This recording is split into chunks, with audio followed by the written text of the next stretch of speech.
my friend David Rode, whom I have known for years and years and years. I'm trying to think how long we've known each other. Wow. Oh yeah, really, really long time. So in 2005, David founded and led and scaled an organization called Pitch In for Baseball and Softball. And they are a nonprofit organization that increased access to baseball and softball for children in under-resourced communities by collecting and gathering and donating all kinds of baseball and softball equipment and uniforms. In 2019, David left the organization and he founded .org, which I have to say, I love that name. And David's doing consulting. It's a consulting firm that focuses on CEO mentoring. And a little while back, David decided to work on a project, a couple of different projects. So one of the things that David does is he teaches nonprofit branding and consulting at the University of Pennsylvania. And I am actually lucky enough to have David invite me to be a guest lecturer in his branding class. And it's such a fun treat every year. He's also the deputy director at an organization called Pen Pack, where he mobilizes a group of pro bono volunteers that are alumni of the University of Pennsylvania to consult and strengthen the nonprofit sector. And the newest thing that David has done is that he has just launched, woo, his new book, which I knew was going to show up backwards because we're all mirroring here. David's is actually set right. This new wonderful book called Passion Isn't Enough, which I got to speak to David for as one of the people that he interviewed for the book. And so it's been such a pleasure to watch David's journey over the years and be part of that journey. And as in my organization, we have been really noticing and talking a lot about what the leadership role when it comes to working on our branding projects. I thought, what a perfect time to invite David to come on to talk about what he learned from working on this book and developing it. I apologize, we just got brand new phones and I have absolutely no idea how to turn it off. And so we're going to have this really, really great conversation. So I want to start off by saying this ideally in the best world will be a wonderful conversation. And so I have a bunch of questions for David, but as we talk, you might discover that you guys have questions for David, and I hope you do. And so pop them in. I would recommend changing your little chat bubble at the bottom to everyone, because sometimes look at how many people jumped in and said hello here. Sometimes the chat can start moving along pretty quickly. And so if you might have a question that one of you has a great answer to, the cool thing is we're here in this room where we've got a whole bunch of other leaders. I mean, how often do you get to be in even a virtual room with other leaders of organizations to talk about leadership kind of stuff? So if somebody asks a question and you have some experience or some insight on it, please do not feel that like David and I are the only experts in the room. We don't want to be. We want to bring this together as a forum for everyone to share what they know. We all have expertise in different areas. So David and I are going to talk a little bit about his experience, what he's learned over the years, what his perspective is on leadership. And I'm going to ask him some questions on how that specifically touches on the aspect of branding when it comes to leadership. So I hope everybody gets it and please jump in. So David, I'm going to start with the thing that you did the longest ago, and over a long period of time was actually founding your own nonprofit, which sometimes people are leaders of nonprofits, but they're not the founders. But you have the trifecta of you founded it, you ran it, and you grew it. So what was your experience like in doing that? What was like amazing, and what were some of the challenges that you dealt with? Well, first of all, thank you for having me on, Beth. It's a delight to be here and to have so many folks on this seminar, this webinar with us. The Pitching for Baseball experience was really exciting. I had a vision for how the organization could impact kids all around the world. I was coaching my boys playing baseball and softball, and seeing all the things that were going on, and all the equipment that we were acquiring. And I knew, we'd sit in the corner of our garage because we didn't want to throw it away. And I wondered what would happen if we could put that to good use. And that premise was really the genesis of the organization. So as I launched into this, I didn't have very much nonprofit experience at all. I had been a branding person. I worked at Procter and Gamble and H.J. Heinz before starting a nonprofit organization. So I had consumer packaged goods marketing experience, but I really didn't have a lot of nonprofit experience. And I really had confidence that I could solve the problems that the organization needed, but I also really didn't go in with the most disciplined plan in terms of running it as a nonprofit organization. I kind of came in with all this energy, and then was really excited to move things forward. And I got a lot of things right. But I also got a number of things wrong. And so the things I did, especially as a founder, you don't have a big team around you unless you're somehow, staked to all this revenue and resources in the beginning, which we were not. So I wore literally every hat. So I was the frontline fundraiser, and I was managing our database, and I was managing the equipment that came in, and I was managing all of our communications, and I was everything that you could imagine, and everything that everybody on this webinar knows about the different functional areas. They all were me effectively. And then the organization slowly was able to grow and add team members. Then I got to, focus more of my time on leading the organization and a little bit less time on the operations, the doing, the boxing and the shipping of all the equipment, which was a big lift.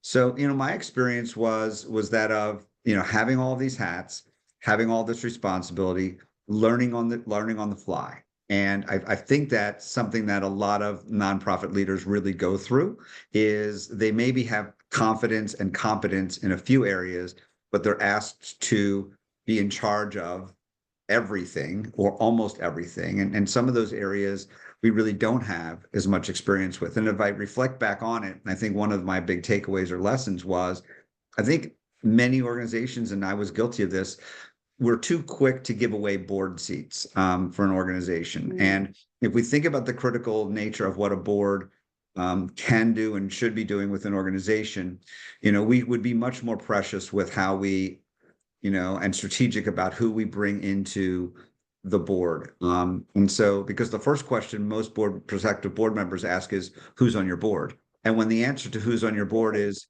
your friends or your family or you're this or you're that, it sort of says one set of things about the organization, versus if you say, well, this person who's CEO of this organization or has this big role within the community doing X and Y and Z, then they understand that the organization's elevated in a certain way that they would want to be a part of potentially. So I think, when I reflect back on that, I really had to overturn my first board to have another second board, and then I had to overturn the second board. Sort of like when I got to the third board, it really was kind of the vision for what the organization was going to look and feel like, but it took me a while to get there.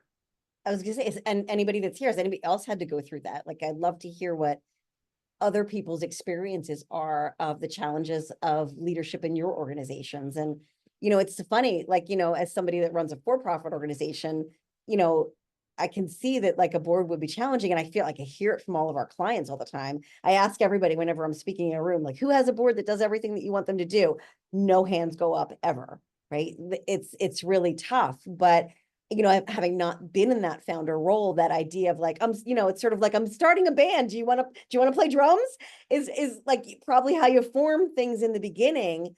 And it must be a really like daunting thing to have to go through, to say like this group of people that, signed up with me and said that they wanted to come in and support this idea that I have. Now it's time to like figure out a way to move them out. Well, and I think what I preach now in terms of, the folks that I mentor and the organizations that I'm involved with, is just creating a much clearer sense of what the expectations are for a board seat and having that conversation with somebody up front. This is what being a board member means in terms of time. This is what being a board member means in terms of potentially a financial commitment, either from you personally or how you're going to engage your network, which is the give-get concept, and what it's going to look and feel like to be a board member. And if you can have that conversation very openly up front, and frankly, many people are uncomfortable talking about money. That is sort of one of the dirty little secrets of the nonprofit sector, is we need money to drive our organizations. And the sooner we get comfortable talking about it, the better off we're going to be. It is not something we should feel bad about. People are going to make a choice with the resources, whether to support you, another organization, or none at all. And you have to get comfortable with the idea that it is okay for you to outline what the financial needs are of the organization, because people understand generally that nonprofits need donations of some kind, whether it's individual gifts, grants, corporate partnerships, whatever, to exist. So I think, I was really reluctant to talk about money in the beginning. I was so thankful that people wanted to help in some way, shape, or form. I didn't want to put Yeah. too much of a burden on them. And I think I was my own worst enemy in that regard. And as soon as I got much more comfortable with this notion, then it made it a lot easier for everybody. It wasn't like I was trying to pressure them. It just, this is what being a board member is going to involve. If this isn't for you, that's totally fine. But at least they know going in that this is going to be part of the responsibilities, part of the conversation. Right. And it's so funny because, nobody would accept a regular job without having a sense of like, what's the job description? But it's amazing that, you just like, let's form a board, let's get a whole bunch of people that are like, that sounds like a cool idea. And you're right. Like, I feel like 90% of the problems, I mean, I've experienced in business and sort of that I see in general in the world is like a problem of not setting expectations. And especially when it comes to money, that discomfort of, and I had to train myself to do it. I came from an artist background. We really don't like to talk about money. And until you can learn to do that. And really for me, it was about wrapping my head around the fact that like prof professional, like if it's somebody's doing something for a profession, if somebody's doing anything out of something that isn't a hobby, there's usually a money involved. And a lot of board members want to help, but maybe didn't expect to be asked or to have to ask. And if that's what your expectation is you're going to run into that roadblock. I think that education is really important. I mean, if we think about let's take food insecurity. If you're an agency that's involved in that, people think, well, all they need is more canned goods or donations of food and this, that, and the other thing. And Mhm. it's like, well, they do need those things, but what they also need is they need staff. They need infrastructure. They need to pay their rent bill. They need this, that, and the other. And people don't often have a very clear understanding that a nonprofit organization is a business, and they sort of just maybe look at the cause in a narrow sense, and not the broader sense. And then there's Right. all this hand wringing over the notion of, well, percentage of your dollars go to programs versus overhead and things of that nature. Is, to me, in a small organization, everything's program and everything's overhead. Like it doesn't matter. And what you really Right. need is you need a certain amount of professional management to enable the population that you're trying to serve to benefit from the programs you're trying to deliver. And whether you call something a program or not isn't even the issue. It's like, if you believe that this is having a positive impact and you can demonstrate that positive impact, then people will want to support you, and they'll trust you to do a good job and keep going. So in your perspective, because you've had this, and I would say unique, but it may not even be a unique experience. I'd love for, other people to tell me if this is true or not. You were a leader in not just corporate, but in like huge Procter and Gamble, like packaged goods, very like one of the biggest sectors that there is. And then you were a leader in a nonprofit. How is corporate leadership different than nonprofit leadership? Well, I would love to tell you that it was at the top of the pyramid in Procter and Yeah, Gamble, and I know, and I know you didn't people run that well. company? I know people well that did get into that seat, but I was a little more junior at the time. But to answer your question in a serious manner, in the for-profit sector, one of the very key differences is there's a much more clear-cut hierarchy. And if you are the head of a for-profit company, then you have a whole team of people, and they are truly underneath you. That is sort of, you have power and control, in ways that I'm sure they can be mismanaged or mishandled or abused in any way. We're not going into that. But the reality is you're sitting on top of that. In the nonprofit sector, you tend to be sitting in the middle of the wheel. And there's a whole bunch of things around the wheel. You're not on top of that much stuff. You have all of these spokes that are coming out. You have your staff, you have donors, you have stakeholders, you have your board, you have your volunteers, you have the constituents you're serving, you have strategic partners, you have community leaders. And your job, and where you spend a lot of time and energy, is in building those relationships, establishing trust, so that you have authority, and that they have the confidence that you are taking the organization in a positive direction. So it's not the same kind of clear cut power or authority. It takes a lot more skill, frankly. It's one thing to be in charge of something because you're the top person and you don't have to have that much skill. You just have the weight of the job title. In the nonprofit sector, it really takes a lot more, frankly, skill and a nuance and, emotional intelligence to kind of navigate all of these different audiences in a way that allows you to be effective and gain their confidence. I'd say the other thing, sorry, the other thing That's that's a okay. key difference is in the for-profit sector, you're not fundraising. You have sales of your products or your services, but you're not fundraising per se. You as the head of the company might be leading the sales team in some way or guiding product development or doing whatever. In the nonprofit sector, you are typically the frontline fundraiser. You are bringing the revenue in and have a direct relationship with the dollars that come in. And if you're not, that's probably a mistake. Like if you are not the frontline fundraiser, then you are one small step removed from that as the executive director. So I think your role in fundraising is a fundamental difference. Yeah. It's funny, like when people ask me what's the difference between corporate branding and nonprofit branding, I always say the difference is that in the corporate, your job is to get people to buy things. And in nonprofit, it's my job to get people to buy into things. It's one word different, so subtly different, but it's very different when it's about, KPIs of how many units of X did we sell. And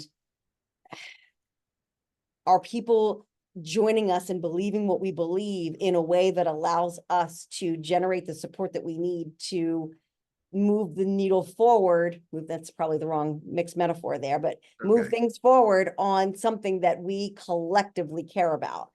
Like in some ways, there's a lot of, like you said, they're both businesses, but the like fundamental goal, the fundamental like sort of trajectory and, what we're all, swimming towards is just, it's structurally different.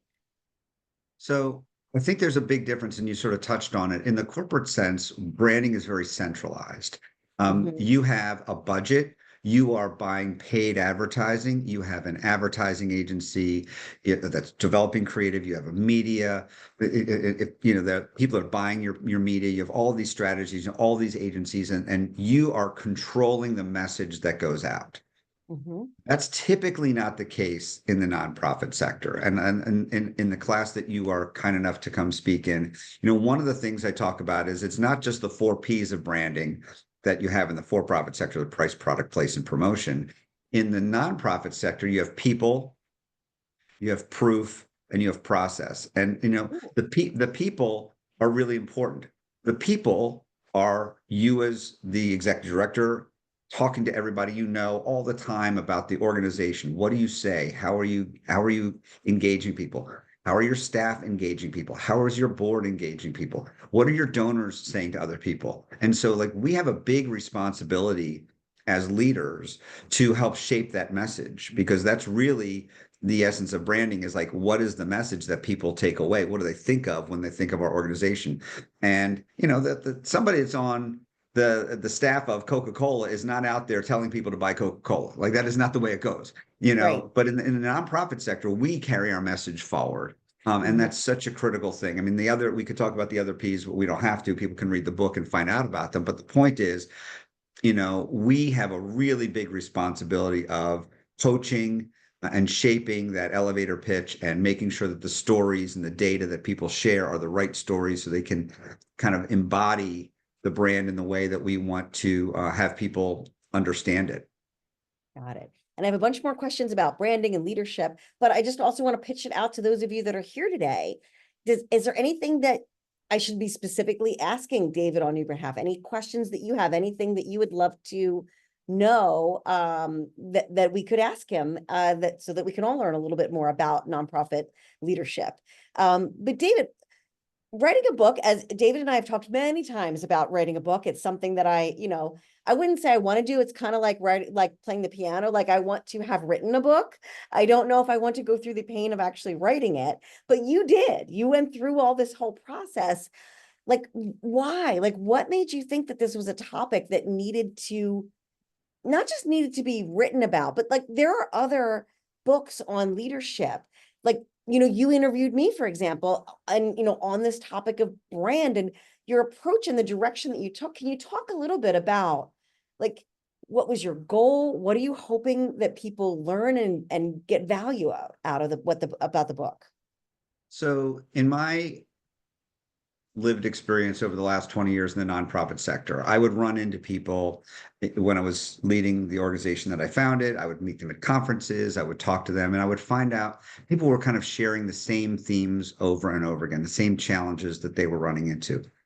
And then the focus of my consulting that I've done over the last several years, I mentor nonprofit leaders and I talk to them, and they keep talking about those same things. It's almost like they say the first couple of words, and I know where the next 30 minutes of this conversation is going to go after they're 30 seconds into it. So to me, the challenges people were facing with, strategic planning and board engagement and fundraising and reducing turnover within their organization and on and on and on. Each of these are sort of like a chapter within the book. That's sort of the way the book is structured. And my thought was, if I'm effective as a coach and the folks I'm working with are telling me that what I'm saying makes a lot of sense to them and they're really benefiting from that advice, but I'm only influencing a small group of people in these one-on-one conversations.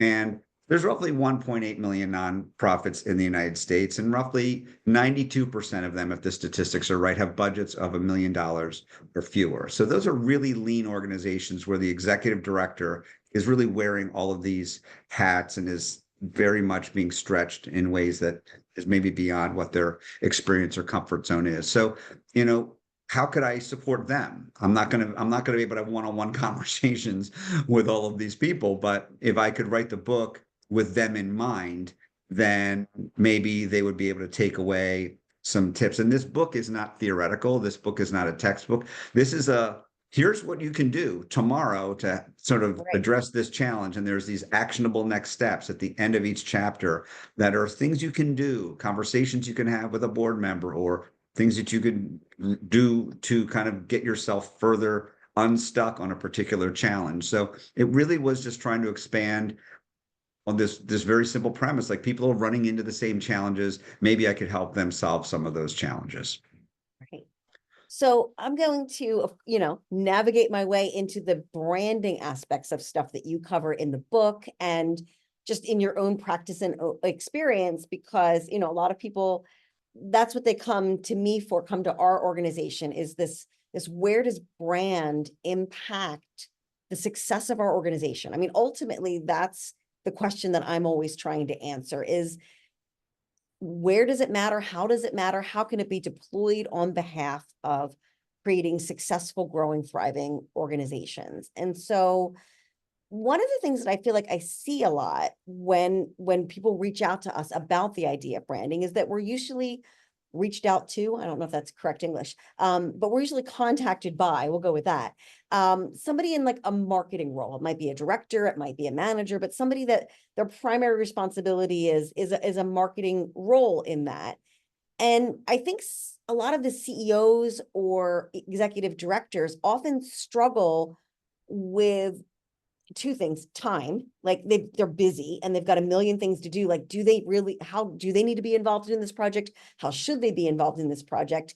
And also a little bit of a feeling of like not wanting to put a thumb on the scale. And it's funny, I've seen different things happen based on a CEO or executive director's comfort level with how they want to be involved in the process. So, I mean, for my own sake, I would love to know, what's been your experience? And with all these leaders that are here today, what advice would you have for people that are looking to navigate brand in their organization? What should the CEO or executive director's role be in that process? Well, this is a great question. There were about 10 questions in the question. So I'm going to try to, welcome to me. Yeah. I know, I understand. I've been in conversations with you before. I understand how the questions go. So, I think part of our responsibility is helping educate. Let's focus on our staff initially, on what the definition of a brand is. And so to me, when I think about the brand, it's sort of the collection of all of the emotions and experiences and thoughts people have when they think about your organization. It's not one thing, but everybody plays a role in the creation of or eroding of the brand. So if you are answering the phone in a certain way, that's part of your brand. If you are, if somebody makes a donation and they get a thank you letter back a day later or 2 months later, that's a big difference. Mhm. If they're a volunteer, how are they welcomed? How are they trained? How organized was their experience? So all of those things shape the brand, and it really helping people understand fundamentally that is like everybody plays a role in this. We are building this thing. There's a lot of pieces and everyone plays a part in it. So to a certain degree, one of the roles of the leader is to make sure people understand that they have an active role in shaping the brand.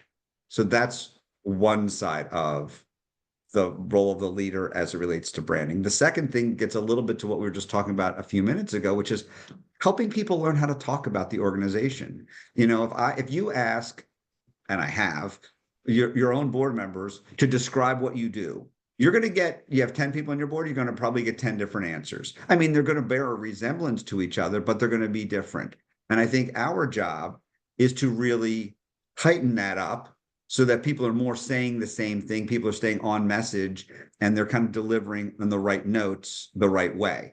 And we can coach that. We can train that. When we have board meetings, we can talk openly about what an elevator pitch is and certainly give people the ability to put it in their own voice, but like it should be these three things. And you say these three things any way you want, but say these three things. Don't say 10 things. Don't say three other things. Say these three things.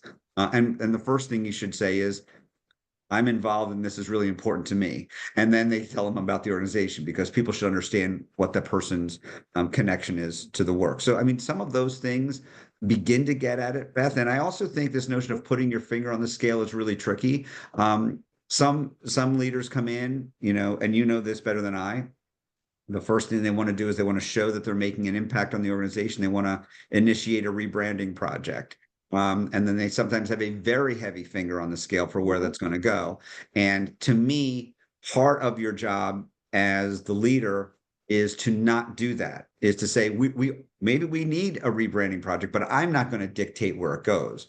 I'm going Mhm. to help create an environment where we maybe better align. Maybe the organization was formed 30 years ago around certain specific things and certain programs, and the organization's evolved over time, and the name no longer connects properly, or we used to be called something, the Kensington something, something or others, and now we expand to all parts of Philadelphia in a way that the name Kensington doesn't make any sense. So, Mhm. but I think our job as the leader is to let people know that we need to be listening to our constituents and all the people that are out there, find out how they feel about the organization and what are their emotions, what are those things look and feel like, what are the patterns, what do we do well, what don't we do well, and that becomes effectively what your brand is. Right. So true. And it's funny, I feel like a lot of times what happens with us is that, we'll do what we call stakeholder sessions where we bring a whole bunch of people together. And a lot of times leaders can get nervous about if they're in the room, people won't be comfortable speaking or talk authentically because they don't want to say something negative in front of the leader or something like that. Um, and I think it's really, really important to go into anything related to branding with a good understanding of what your organization's culture is, what how your dynamic is, how you work, because how you work dynamically and culturally before, if it's the same after and it wasn't effective, all the branding work that you do, all the new messaging, the new design, as David was saying, like it lives in the experience. So branding doesn't even exist as a thing. The branding is the experience that people have. And so I feel like what we've seen is when a leader pulls too far back and says, it's I want everybody else to say it, and then we bring them, here's what everyone said. Are you an organization and are you a leader that can say, well, if that's what everyone said, that's the way it needs to go? Or are you a leader in an organization that's going to be like, maybe Well, not, or I think it should go this way. Or if it's not you as the leader, the other thing that I've had to learn working with nonprofit organizations for my whole career is who are the actual decision makers? I mean, this is a horrible thing to say that, but like, where is the power? Where is the buck stops here in your organization? Some organizations, I mean, technically the staff is beholden to the board in probably all organizations, David. I think that that's true, right? But in a lot of organizations, the staff is running the show, planning everything, and the board is there to raise money, be supportive, help them out, be like the assist. In other organizations, the board is running the show and the staff is there to be the assist. The staff is there to be the executional arm of the executive branch, which is the board. And getting clarity internally in your organization around, who can say, I don't like this direction, we're changing this direction in everything is so important to really understand, like, what's the culture and the dynamic of your organization so that you know who needs to be involved where. Because if you're charting to change things, whether you're doing this like a project like this internally or bringing in somebody externally, once you start saying this is who we are to your world and your community, and you have to back off of that, it's just really damaging to your brand when you're kind of sending out mixed and different messages. and I think part of this gets to the notion of, you touched on it, but some boards are very in the weeds on programming and other things. And, one of our jobs is to kind of redirect that. Boards should be helping set the strategy of the organization and working at a high level. And if boards are trying to get into the details and the day-to-day of the organization, they're really just not. That's what the staff is for, unless you're in a situation where you have a true working board, and that's the design of it. I think one of the ways that we as leaders, can impact things, and as you were talking, this kind of came to mind, really where this manifests itself with a lot of organizations is you have a program, maybe one thing that you do, and now you start doing a second program and a third program because you think there's more needs in the community and more needs in the community. And the answer is there's never going to be a way to fulfill all the needs in the community. And I think one of the ways that we don't do our best work in terms of supporting the brand is when we try to do everything and then we end up not really standing for any one thing in particular. And part of what, if you bring it back to pitching for baseball and softball, we provided equipment and uniforms for communities in needs. And over time, equipment, people then came to us when there was an equipment need that they became aware of. It didn't mean there weren't other needs. People needed to help in designing fields. They needed help with coaching clinics and this, that, and the other. And we were very clear, that's just not our lane. That's not what we do. It's not to say it's not important. We're going to be the equipment folks. And whatever part of the nonprofit sector you're in, you don't need to be the ones providing all of the solutions. You can, though, find out what other organizations do a really good job of certain other things, and maybe you hand them off to that other organization if that's what their particular need is. But I think part of branding is really knowing, like, how do we stand out in people's mind? This is the whole fundamental point of differentiation, right? So what do people think of, and how are we different from other organizations that might be in the food insecurity, sector? And the answer is we got to stand for something. We got to be the best at something that we do, not just like everybody else, or not trying to be all things to all people. And sometimes the board or other people want to suggest new ideas. And I think part of our responsibility is focusing the organization. And the more focused the organization is, it's sort of the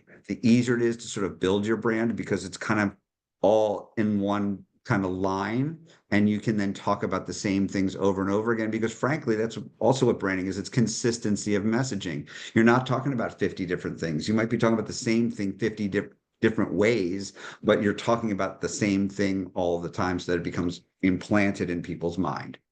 I think that's such a great way of describing it. Like, a lot of times what I'll say is, if by branding, you mean you want to change your logo, that's a marketing project.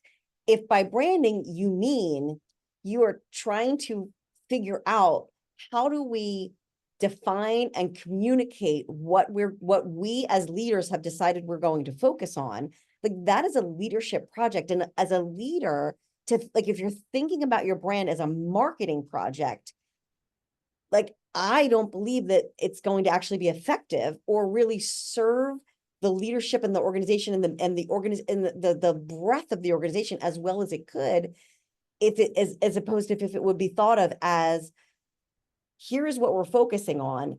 How do we take that idea and translate that into the right audience, the right message, the right image, and delivering the right experience? You know, really getting that clarity on that. And like David, a lot of times, and there may be people here today, and you guys are awfully quiet. You're never this quiet. I'm very curious for any of you, like, have you gone through branding projects, or even if you haven't gone through a branding project, what issues come up when you're trying to navigate brand or branding in your organizations? Are you guys involved in those projects? If you're not the leader, are your leaders involved? Are they excited about being involved? Are you looking for ways to try and bring them involved? Like, what made you show up here today? What questions do you have? What are you curious about in this weird spot where branding and leadership are overlapping? Because we absolutely see this. And so, it's so funny, David, I don't know if you remember this, but you and I had a conversation many, many years ago when your organization started. It was called Pitch In for Baseball. And you hit a point where not addressing softball became a problem for you. And we had a conversation on that exact point of what do we do about this? Because like some of you may have heard, one of my favorite phrases is the death of brand. The more you start saying we do this and that, the wider and shallower you get and the less you're narrow and deep. However, sometimes some of you may already be in really big, wide organizations that might have expanded, like as David said, expanded the geographic footprint, or maybe you've had to jump into another area because there isn't anybody else serving that need. Or like in David's case, I loved how you talked about that. Like, you did hit a point where you had to say, we're here for baseball and softball, but you didn't go wide this way, wide that way, wide this way, wide that way. You still stayed focused on, we may be serving these two types of organizations, but we're doing it through equipment. Like, we're not getting into, we're going to help you find a field and we're going to help you fundraise. Equipment. That's what you focused on. And so I think that that's an important thing for everybody to think about is, you might have to be wide in some of the areas, but where in all of the places that you cannot control your with, where can you tighten things up so that there is a core tight story that makes sense? And we call it what is true across the board. How can you dig deep enough to find something that isn't just true, but really makes you truly distinctive? And yay, thank you, Nick. So Nick's saying that at an org that merged 3 different food systems, nonprofits, and struggling to architect the brand in a way to fit them under one umbrella. Yes, exactly. This is exactly what we're talking about. You've got all of this and you've got to now tell a story about it. Holistic work across the food system differentiates us well from single issue organizations and unlocks better impact across the system, but it's challenging to pull into a focused singular message. So David, what are your thoughts on that? Oh, and Nick's also a former CPG marketer. Fabulous. So, I mean, if the question is really one of, if the current name, now there are 3 organizations merged into one, if the name isn't a fit, then this is a logical moment. We talk about how sometimes rebranding is just maybe a vanity project for a new leader. There are other times where rebranding makes perfect sense. And this is an opportunity potentially for an organization to rebrand itself. It now has, as a function of these 3 organizations coming together, maybe there's a critical mass that it has and a different way of addressing some of the challenges in the community than it had before. And this is when you bring in an agency, whether it's Beth's or somebody else's, to kind of help sift through what is a different way, and to understand it doesn't mean that you're throwing away the brand that existed before. You're building on that foundation. And I think the organizations that rebrand effectively build off of their strengths. And we rebrand into an alliance in 2000. Okay, but still struggling with an architecture. Yeah. Yeah, it's understandable. This is a bit of a challenge. I think Yeah, one of the often things naming that is the least of the problem.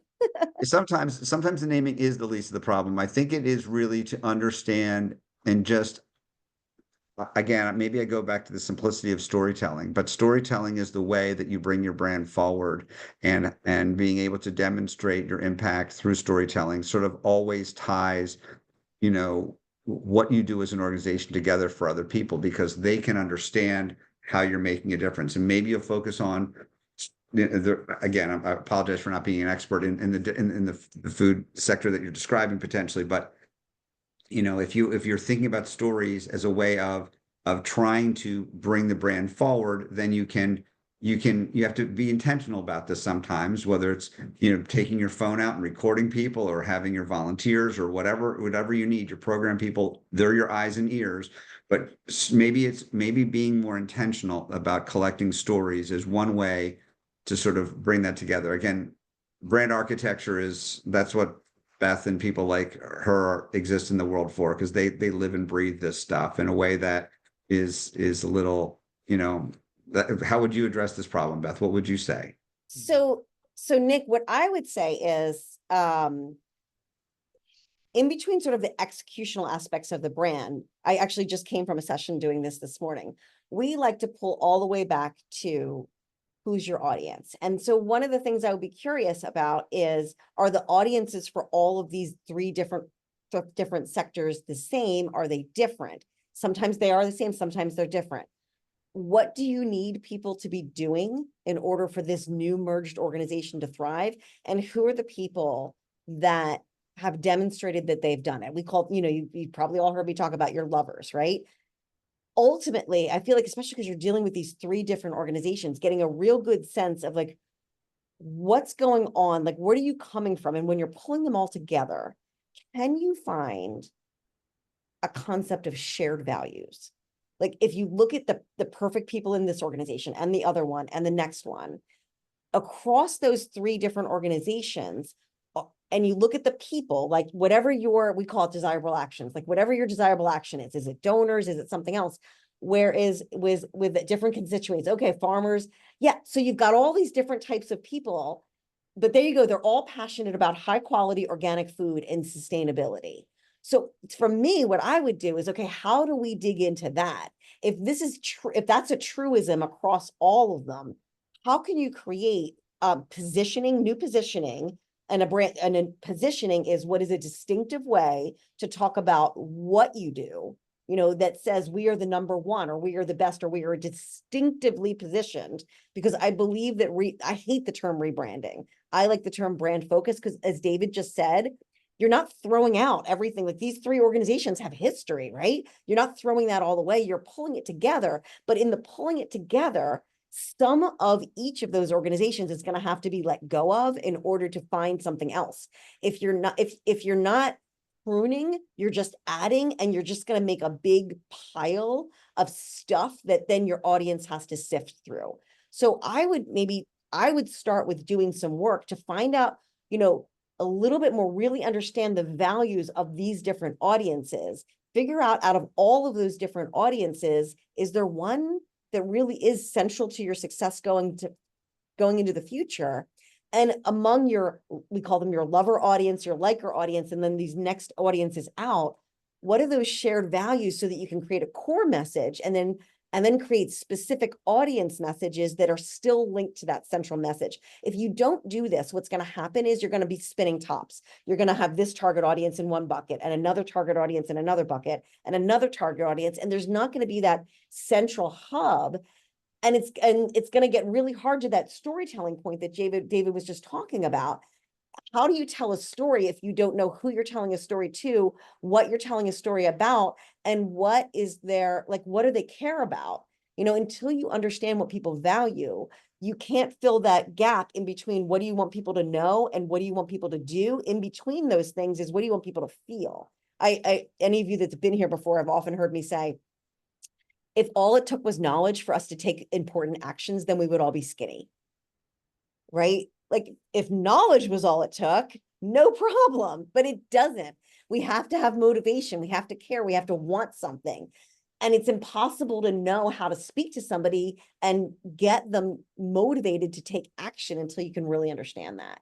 So fantastic. All right. So I'm going to jump over to Cecilia, to Joey. Oh, hello, Joey with a long name, Joey Cecilia DePrado. I love your name.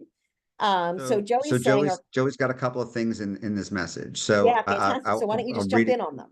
Right. So part of it is sort of budget related, which is how do you function in a world where you're getting sponsored on a project by project basis as a very small organization. So you don't really have a set budget each year. There's a lot of fluctuation and variance. I hope I'm stating that correctly. Mhm. And their job is to sort of build an alliance with other organizations focused around poverty. And so to me, when organizations have maybe it could be grants, sponsorships, whatever, that are sort of very programmatic. I think what it's lacking then is the need to create, and this is none of these are quick fixes. I apologize. But organizations need individual giving. Organizations need to focus on individual giving. And then individual giving creates sort of this baseline of operating support that enables you to sort of run the organization. And a lot of times that is really a function of, getting your board engaged in fundraising with the staff and using their reach and connections to do so. Mhm. A lot of organizations don't really have strong individual giving or major gifts programs. And major gifts is in quotes. I mean, a major gift for a small organization could be $1,000. A Mhm. major gift for a hospital could be $15 million. So everybody defines major gifts however they need to define it. But the point is, it takes a certain set of actions and a certain set of intention to recruit donors and cultivate them. And we talk a lot about that in the book. So I really think that if you're living sort of sponsorship to sponsorship or grant to grant, then what it tells me is you need to really have a conscious effort to develop an individual giving program. And that would be a big part of what I would talk about in general in terms of a solution. In terms of the name of the organization, I'm not I can't shake a name right out now to say foundation. I don't know that Foundation for the Poor is necessarily the wrong name. I think it's a lot of times when you go to websites, you are not coming away with the right kind of information. And so what I mean by that is, and we talk about this in the book a little bit also, which is websites tend to be very too heavily focused on what the organization is doing, all the programs, all of the events, all of this, all of that, and not the why. The why is the impact. So Mhm. what are you showing on the organization? What kind of images are you showing? What kind of stories are you telling? What kind of case studies are you demonstrating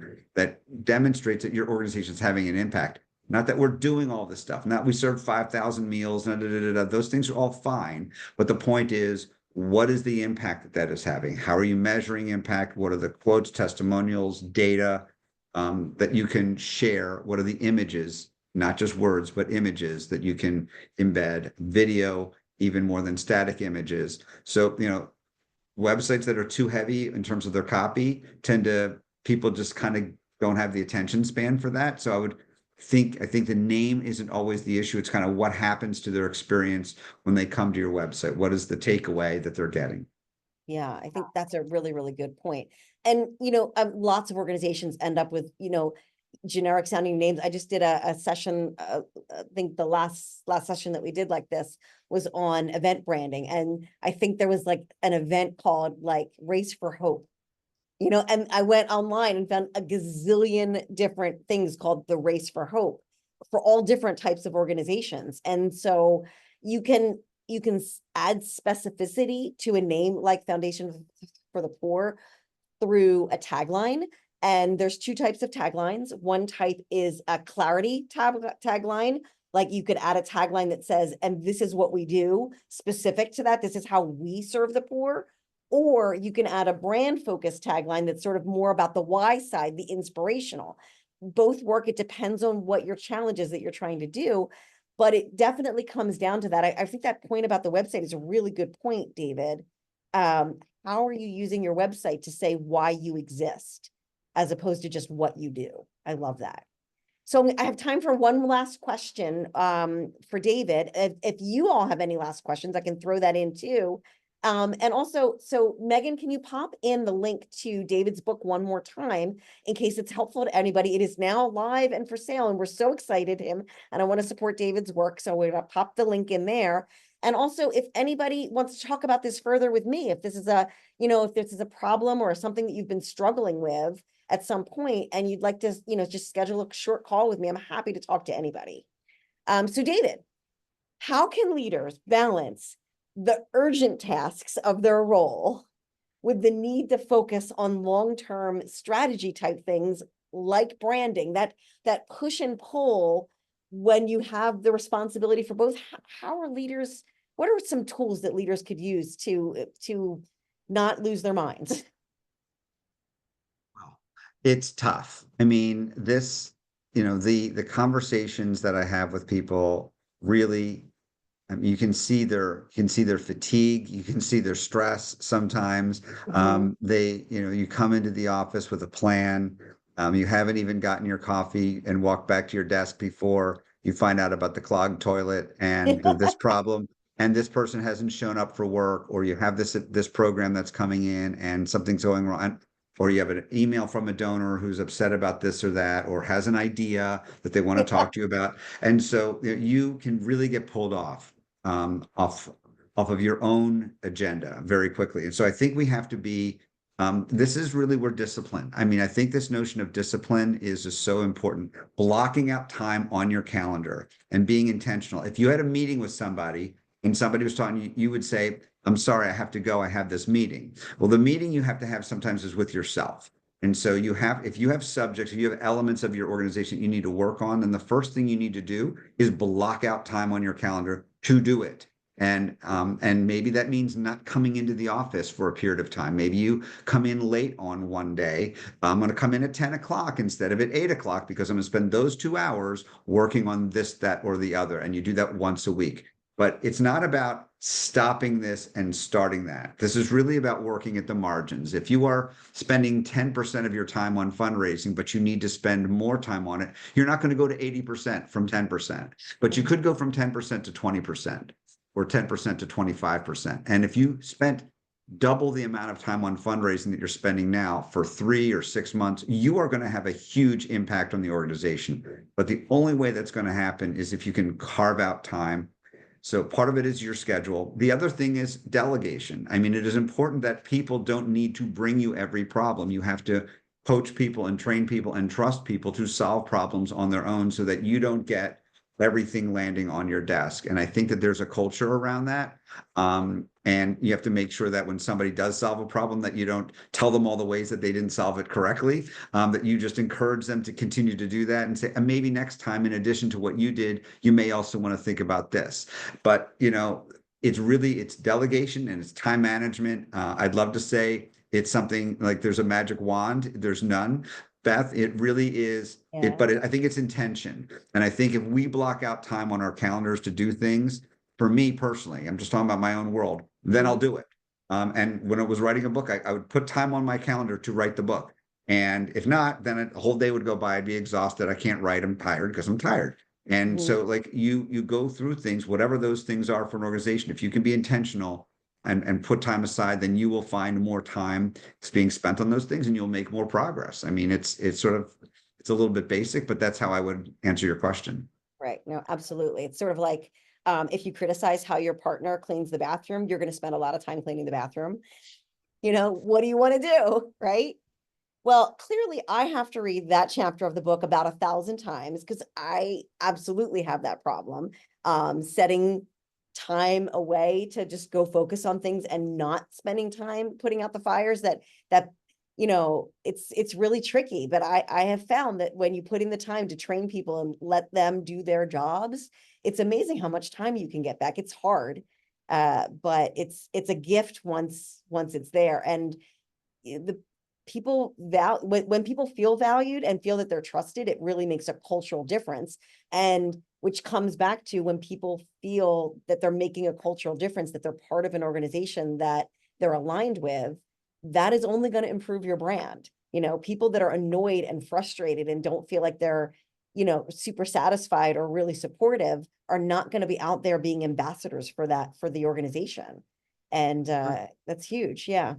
Yeah, and I think it's important that just because we feel stressed or stretched too thin, we have a responsibility to sort of set the tone in our organization. And people, for lack of a better term, expect the leader to be positive, expect the leader to be a visionary. It doesn't mean you can't be realistic when you're facing challenges, but if you're just complaining and you're just talking about all of the challenges you're facing, that doesn't send the right message. So we really do need an outlet. And one of the pieces of advice I talk about in the book for leaders is it's important to create a cohort. Maybe it's a few people that you find in your own community that are leading other organizations, and set time aside to go grab coffee or go grab a drink. You can complain to them and they can complain to you. That's fine, because you're like, that's your sort of fraternity of leaders, and you can share things. You'll find that they're running into some of the same problems that you're running into, et cetera, et cetera.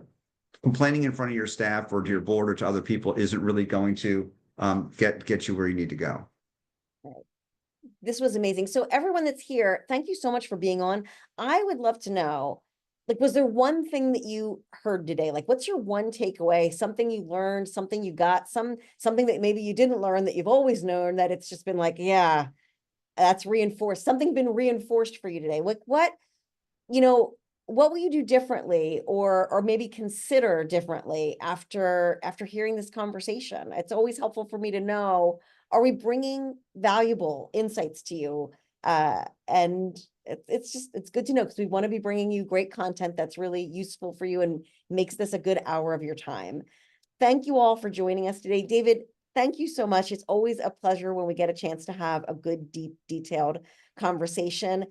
Please go check out his book. It is newly minted and out there in the world, and I'm super excited for him and to keep, I haven't quite finished it myself, and I'm going to see what I can get out of it. So David, good luck with the book. Good luck with everything.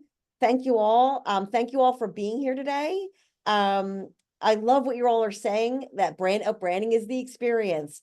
I'm glad that you got some good questions to think about. If you have ideas for other topics that we should be covering, other things that you're stuck on or you'd like to know more about, please send me an email. I'm always happy to know what you're thinking about, and take a moment to come find both David and myself on LinkedIn and connect with us. We're always happy to get to know you all a little bit better, even outside of these sessions. So thanks for being part of our community. David, thanks for also being part of our community. I look forward to what's next for you. Take care. Thanks so Thank you, Thanks so everyone. much. All right, bye-bye.